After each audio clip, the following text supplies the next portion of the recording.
شفيق كيفك؟ اليوم بصراحة بدي أرد عليك رد بسيط عن موضوع الإمارات. إنه أنت عم بتقول إنه ما في حرية تعبير وإلى آخره والكلام هذا، يعني شو مفهوم حرية التعبير اللي إلك حبيبي؟ شو مفهوم حرية التعبير يعني؟ يعني أنت مثلا بدك تطلع تنقد المسؤول الفلاني والمسؤول الفلاني والمسؤول وإلى آخره، وآخر شيء يجي يطبطب عليك ويقول لك هي حرية التعبير اللي إلك يعني؟ بدك تيجي تطلع العالم بصورة سيئة ويقولوا لك أوكي نحن بنستقبل حرية الرأي اللي إلك؟ فهمت علي كيف؟ الحريات بالامارات انا رح فهمك شو هي قضيه التعبير والحريه بالامارات كيف بتكون. انا اشتغلت مدير موارد بشريه، اوكي، اللي هي موارد يعني مسؤول علاقات حكوميه، فهمت علي كيف؟ يعني بفوت على الجوازات، بفوت على وزاره العمل، بفوت الى اخره الى اخره. هون عندنا نحن شيء اسمه ورقه اسمها اسعاد المتعاملين، فهمت علي كيف؟ اكيد انت بتعرفها كونك عشت بالامارات يعني. هي الورقه بتحكي انه انت شو انتقادك على السيستم، شو في مشكله، شو في غلط، هذه ما عندنا مشكله فيها. اما انك انت توصل لمرحله بدك تنقد وتسمي اسماء والعالم تقول لك يعني خذ حريتك بالتعبير، بدك تيجي تغلط بالامارات واخر شيء بتسال انه انا ليش قضيت 113 يوم بالسجن. لا يا حبيبي، حريه الراي شو بتكون؟ حريه الراي اصلا انت شو لك علاقه بحريه الراي بالامارات؟ يا اخي انت هولندي، اطلع تعال هولنديتك، ثواني، هولنديتك اللي انت فيها، اطلع عبر عن رايك بالشارع، اطلع خذ الكاميرا وقول للمسؤول الفلاني انت غلطان، انت كذا انت كذا، روح اطلع لنشوف حريه التعبير عندك. بعدين في شغله بدي اخبرك عليها، انت عم تحكي على قضيه انه انا المسؤولين ما بيردوا، هي ما راح يردوا عليك يا حبيبي ولا راح يردوا على حدا، ما احلاها يردوا على 0.00999 يعني، ما احلاها يردوا يعني، ما احلاها يقعد يعني يحط انه والله بده يقعد يرد على كل شخص مسك كاميرا وقاعد يشتغل. لا يا حبيبي، لا يا حبيبي، تشويه الصوره بهالطريقه اللي عم تعمل فيها، هذه الاسلوب هذا ما مو كويس يعني، صدقني ما كويس يعني.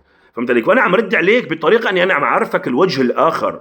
فهمت علي كيف؟ الوجه الاخر لا يعني اني انا انتقد قائد وصير اشتم وصير اعمل وصير حط وكذا وهذا وهي وهو يجي يطبطب لي، لا.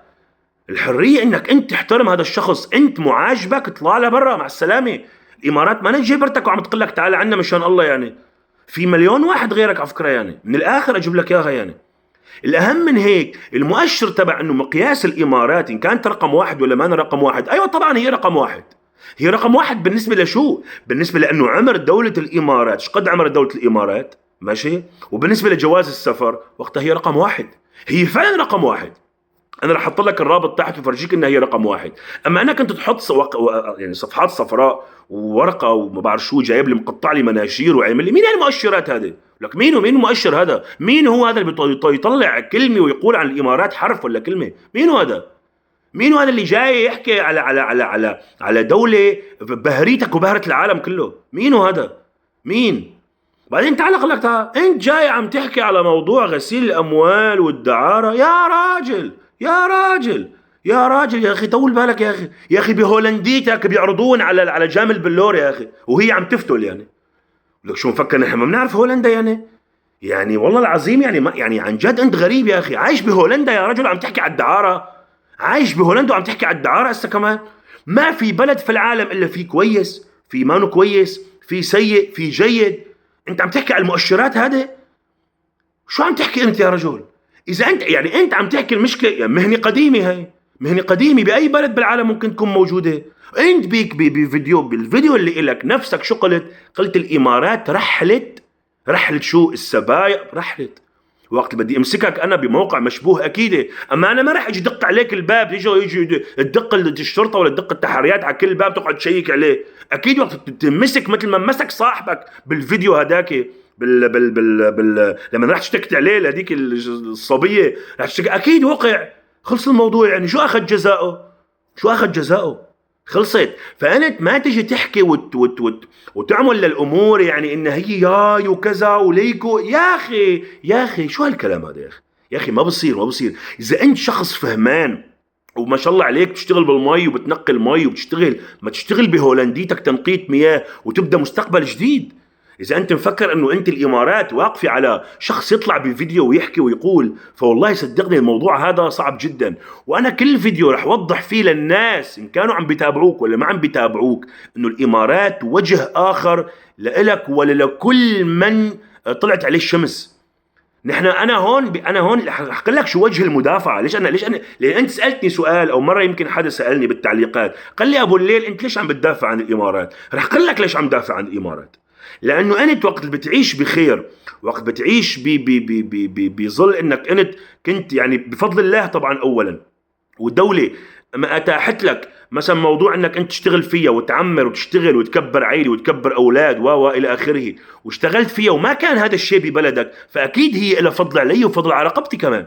اما انت لانك رحت عملت لك شغله واللي لهلا ما حدا عرفان شو هي، ماشي، عملت لك سالفه ما انا عرفانين شو هي لحد الان، ماشي، وطيلعوك وقولك مع السلامه، وقتها انت بدك تجيب سيره الامارات يعني. فهمت علي كيف؟ اما انا كشخص اذا غلطت خليك واقعي، انت لو ما غلطت ما كانوا قولك مع السلامه، ما تحكي، خلصت. انت لو ما غلطت مع واحد ما وين الاسماء الاشخاص اللي قلت لي عليهم؟ حطهم بالتعليقات وظهار الاوراق. انت قاعد عم تطلع لي ورقات صفراء انه والله الامارات وفيها دعاره وفيها غسيل اموال. شو هالسوالف هذه؟ شو السوالف هذه يا رجل؟ انت جاي عم تحكي يا زلمه، يعني انا بستغرب انت بهولندي، يعني انت بهولندا وعم تحكي هالموضوع هذا؟ يعني انت بهولندا وعم تجيب هالسيره هذه؟ هذا كلام مرفوض يا حبيبي. حريه التعبير، برجع لك لحريه التعبير اللي حكيت عليك اول شيء. حريه التعبير انك انت اذا في شيء عندك بشيء موضوع معين له علاقه بنظام او بسيستم الدوله اللي انت شغال عليه، مثلا ملاحظه بالبلديه. بتعرف بدي اقول لك على شغله، بتعرف اني انا عم بحكي معك هلا بلا مقطوع حديثي، بتعرف اني انا بالامارات ركبت اشاره مرور، انا طلع علي، انا ركبت اشاره مرور بالامارات، رحت قدمت شكوى انه انا عم بمشي بالطريق وهذا الشارع، فهمت علي كيف، يعني خطير كتير، اوكي، وانا لما عم بمرق في خطر على حياتي. قدمت شكوى للبلديه، حطت اشاره مرور للمشاة موجوده، وبلك وين بالخالديه. شو عم تحكي انت يا رجل؟ شو عم تحكي انت؟ يعني انا سؤالي يا حبيبي، انت لما بتيجي بتحكي الكلام هذا كلامك مرفوض كليا. ما رح صدقني لا الفيديوهات ولا ورقات صفراء ولا اي شيء، ولا شيء رح يغطي الشمس تبع الامارات. نحن هي البلد عشنا فيها بخيرة وبكنفة والى اخره، وبعد ما والله اذا اجى واحد فينا غلط وكان عايش عيشه حلوه وعاش واكل وشرب وعاش بخير هالبلد، اذا صارت معه مشكله وهو السبب فيها بعد ما يطلع من الامارات بيقول والله انه الامارات واحد واثنين وثلاثه. لا يا حبيبي، لا يا حبيبي، امارات شمس. دير بالك ابو الليل. كل مره بتطلع فيديو قلت لك رح اشرح لك الوجه الاخر. ما رح يعني انت بتقول والله انه الشيخ حمدان طلع بيقول انه ايوه نعم جواز سفر اماراتي رقم واحد. تعرف شو معنات رقم واحد؟ بتصنيف عمر الدولة مثلا 53 54 سنة صارت فيها جواز بفوتك على 185 و186 دولة، طبعا ما تكون رقم واحد اكيد. تذكر لي والله اطلنطس وما بعرف شو هي الدولة هي بامريكا هذه، شو هالكلام هذا؟ انت عم تحكي على امريكا يا حبيبي، وين رايح بالزحمة انت عم تحكي وين امريكا وين الامارات؟ امارات عمرها 53 سنه وقت بتحقق انجاز بدخولها ل 185 دوله خلال فتره من الزمن اجباري عن الكائنات، هي رقم واحد مش بمزاجك.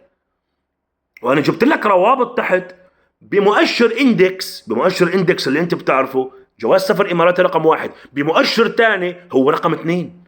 ممكن مؤشر ثاني يصنف الامارات على حسب شو هو، مو معناته والله انت جايب لي ورقات كاتبين فيها ولك مين، ولك اصلا مين الكاتب هذا؟ جون مدري فون مدري هذا اللي كاتب والله قال شو، قال والله قال دبي هي ملاذ شو هالكلام هذا؟ لك مين هذا؟ ولك هذا اللي كاتب الكلام هذا بيكون راح على الامارات ولعب بالطحين وطلع برا الامارات. لك تعال ولا وين رايحين بالزحمه هذا؟ انتوا بعد ما اجيتوا على الامارات واكلتوا وشربتوا وعبيتوا الدنيا والاونلاين وكذا، وبعدين طلعتوا وصار معاكم مشكله الامارات وقال لكم مع السلامه، جايين هلا سلفه؟ لا لا لا لا لا لا لا لا لا لا لا، كلام مرفوض. روح بتحداك بهولنديتك هلا تطلع من برا الكاميرا اللي انت فيها، فهمت علي كيف، تمسك سيلفي هيك وتقول انا بعبر عن رايي، شوفوني عم اعبر عن رايي. روح لنشوف التعبير عن الراي كيف بيكون. شيء حلو والله، قال والله انا بدي اقعد سبسب واقعد اشتم وجيب اسماء وقول عني حراميه ومحراميه ويجوا وعادي اني ما يقولوا لي شيء نهائيا. سياده الدوله هي سياده الدوله، ما حدا بيسمح لك انك انت تجيب سيرتها بهالشكل هذا نهائيا. نهائيا. قد ما تطلع وقد ما تعمل، الناس عم بتشوفني وعم تعرف الوجه الآخر لكلامك. أنا ما بيطول عليك، طولت على فكرة اليوم بس بدي إياك تعالج الفكرة اللي إلك وتلتفت لمستقبلك. انت في عندك من بعد ال55 في مستقبل. روح نقي المي بهولندا، زبط الامور، اشتغل شويه فلاتر على شويه امور على شويه ترتيبات. لا تجي تحكي بهالكلام هذا. بيجي واحد ما له علاقه، يعني انا سؤال، انا ماني اماراتي وانا برا الامارات هلا. فهمت علي كيف؟ بس انا لما بشوف فيديو وفي ناس سالتني قالت لي ابو الليل طيب انت كذا، طبعا انا واجبي لما بشوف شخص عم بجيب سيره دولة أنا عشت فيها بخير وبحزن وبفرح وبكل شو بكذا، أيوة بدي دافع عنها، طبعا بدي دافع عنها وبالخير. مو والله أنا تطبيل، ما في تطبيل حبيبي. أنا ما حدا يعطيني 20,000 دولار ولا مليون دولار، ولا ما حدا يعطيني إقامة ذهبية، ولا يعطيني جواز كمان، ولا بدي. أنا ما بدي. وأنا لما عم طلع هالفيديو هذا عم طلعه بمحبة وبحق. ليش بحق؟ لأنه أنا شو الدليل إني بحق؟ بآخر الفيديو رح أقول لك. بحق أنا لما عشت بالإمارات، أنا ولا فلان ولا فلان ولا فلان، مو معناتها إذا صارت معنا مشكلة وقالوا لنا مع السلامة، فهمت علي كيف؟ معناتها والله معناتها هني سيئين. لا لا لا لا لا، خلاص صار معي 1 و2 و3، خلاص انتهى الموضوع. أما أنت لا حدا عرفان شو مشكلتك، ولا حدا عرفان شو الدنيا اللي إلك، وطلعت من الإمارات وفي 50 إشارة استفهام حواليك، فهمت علي كيف؟ وجاي طالع على هولندا جاي تحكي بالدعارة. يعني بالله عليك يا رجال، بالله عليك يعني معلش، يعني هدي شوي، التفت لمستقبلك، فهمت علي كيف؟ كفي مثل ما بيقولوا ما ضل من العمر اكثر من مضى، كفي المستقبل اللي إلك، لانك انت عم تصرف حريرات على الفاضي. انا كشخص لما بشوف واحد او اي من واجبي قل له ونبهه وعطوه وحط، اقول له لا، هاي هيك وهي هيك وهي هيك، انا ما بسمح لك. دولة مثل هي عشت فيها بأجمل أيام حياتي، ما بسمح لأي إنسان يجي هيك لمجرد إنه والله مسك كاميرا وفتح فيديو وصار عنده إبعاد، فهمت علي كيف؟ يجي والله يحكي لي ويقول لي وهو ما عرفان الجوازات من الشرطة. ولك الفيديو الماضي مش رحت لك فيه شو الفرق بين الجوازات اللي هي العوير والشرطة؟ طلعت أنت مانك عرفان إنه بتقول عن الشرطة إن هي مسؤولة عن الجوازات. يا زلمة مانك عرفان الجوازات من الشرطة يا زلمة. يعني الجوازات ما هذه إدارة وهي إدارة. دخلت لي ضاحي خلفان والسيد عبد الله بنبطي، ودخلت الاعلام وفوعه والجيش وعم تعمل شو عم تسولف؟ ما رح تستفاد شيء نهائيا، وهذا واجبي. كل ما طلعت فيديو اني انا اقول 1 و2 وبحق. توكل، عندي كم شغله على الاونلاين هلا.